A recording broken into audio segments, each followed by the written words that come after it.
লোহিত সাগর আমি অনেকবার গিয়েছি।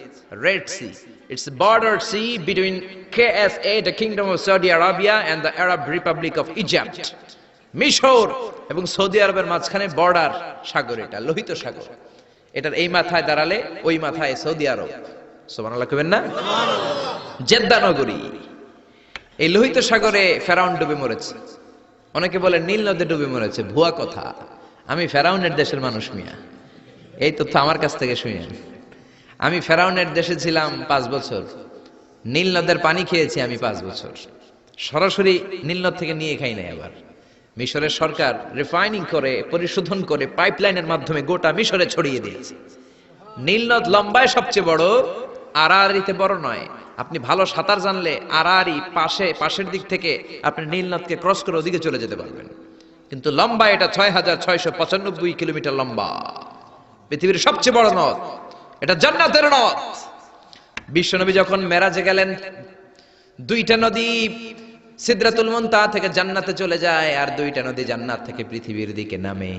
বিশ্বনবী ডেকে বললেন, জিব্রাইল, যেই 2টা নদী জান্নাত থেকে দুনিয়ায় নামে, এই নদীটার নাম কি? বিশ্বনবী বললেন, একটা ইরাকের ফোরাত নদী, আর একটা হলো আপনার ভাই মুসার দেশ মিশরের নীল নদী। কোন সুবহানাল্লাহ। ফেরাউন বলল, আমি জীবনে মুসারে আসতে দিব না পৃথিবীতে। আল্লাহ বললেন, তোর ঘরে আমি মুসারে বড় করে ছাড়বো। কোন ঠিক কিনা? মুসার মা মুসা আলাইহিস সালামকে সিন্ধুকে করে এই নীল নদে ভাসিয়ে দিয়েছেন। ফেরাউন এই নীল নদে মরে নাই, সে মরেছে লোহিত সাগরে মরে। বিশাল লোহিত সাগরে রাস্তা হয়ে গেল। সাইয়েদনা মুসা আলাইহিস সালাম আল্লাহর শুকরিয়া করে বনি ইসরাইলের মুমিন বান্দাদেরকে নিয়ে, তার কর্মীদেরকে নিয়ে, তার অনুসারীদেরকে নিয়ে, তার সদস্যদেরকে নিয়ে রওনা হলেন। দৌড়াতে দৌড়াতে লোহিত সাগরের এই মাথা থেকে ওই মাথা চলে গেলেন। ফেরাউন ইন দ্য মিন টাইমে চলে এসেছে তার বাহিনী নিয়ে। এসে দেখে মাশাআল্লাহ এত সুন্দর রাস্তা, বিশাল ব্রিজ, চমৎকার শক্ত ব্রিজ। বাঁশ টাস দেওয়া হয় নাই, যে ব্রিজের ভিতরে দেওয়া হয়েছে শক্ত রড। এই ব্রিজ দেখে তো মহা খুশি, মনে হয় যেন ওর বাবার টাকায় ব্রিজ বানানো হয়েছে। সে অর্ডার করলো, march on the bridge, march on my soldiers on the bridge and try to reach Musa. আমার এই সামনের ব্রিজটা পার হয়ে যাও, মুসাকে খপ করে ধরে নাও, আল্লাহকে দ্বারা ধরাইতেছি আমি।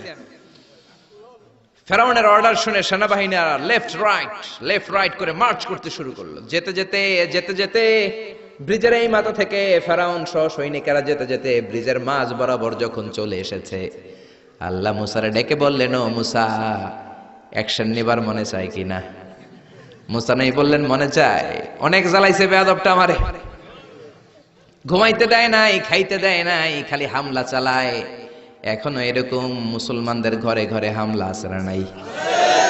ঘরে ঘুমাতে পারে না, নিজ এলাকায় থাকতে পারে না, অন্য থানায় চলে যায়, অন্য গ্রামে চলে যায়, রাতের ঘুম নাই, আত্মীয় স্বজনের সাথে দেখা নাই। দুনিয়ার বুকে কষ্ট করে যাও, জান্নাতের দরজা আল্লাহ তোমাদের জন্য খুলে রেখেছে।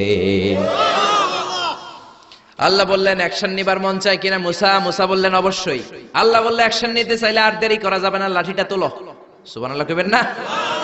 মুসা আলাইহিস সালাম লাঠি তুললেন। লাঠি তোলার সাথে সাথে লোহিত সাগরের এই মাথা থেকে ওই মাথার বিশাল ব্রিজ, পুরো ব্রিজটাইকে ভ্যানিশ করে দিল কে? আল্লাহ। উদাও, কোনো ব্রিজ নাই, শূন্যের মধ্যে সবগুলো থপাস থপাস করে পানিতে পড়তে শুরু করেছে। ও মিয়া, লোহিত সাগর এটা বাংলাদেশের পদ্মা যমুনার মতো হবে মনে হয়?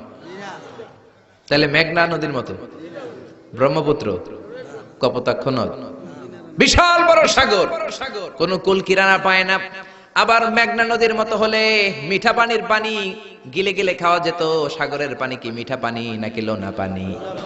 এই সুন্দর ফুল সুন্দর ফল, মিঠা নদীর পানি, আল্লাহ তোমার মেহেরবানি। মিঠা নদীর পানি হলে খেয়ে ফেলতো, কিন্তু লোহিত সাগরের লোনা পানি, লবণ পানি আর খেতে পারে না। এক ঢোক ভিতরে যায়, বমি করে 2 ঢোক ফালায়।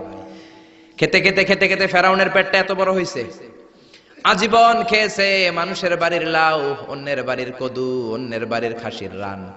আজকে বেয়াদবের বাচ্চাটারে লোহিত সাগরের লবণের পানির মধ্যে চুবাইকে।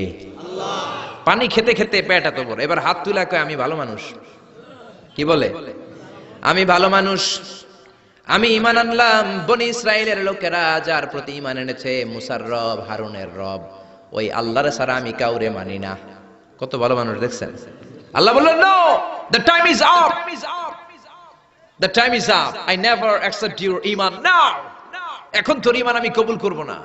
জিব্রাইল রে বললেন ওর মাথাটা একটু ঠাইসা ধর, আর একটু জুবা দিয়া আর একটু লোনা পানি খাওয়া।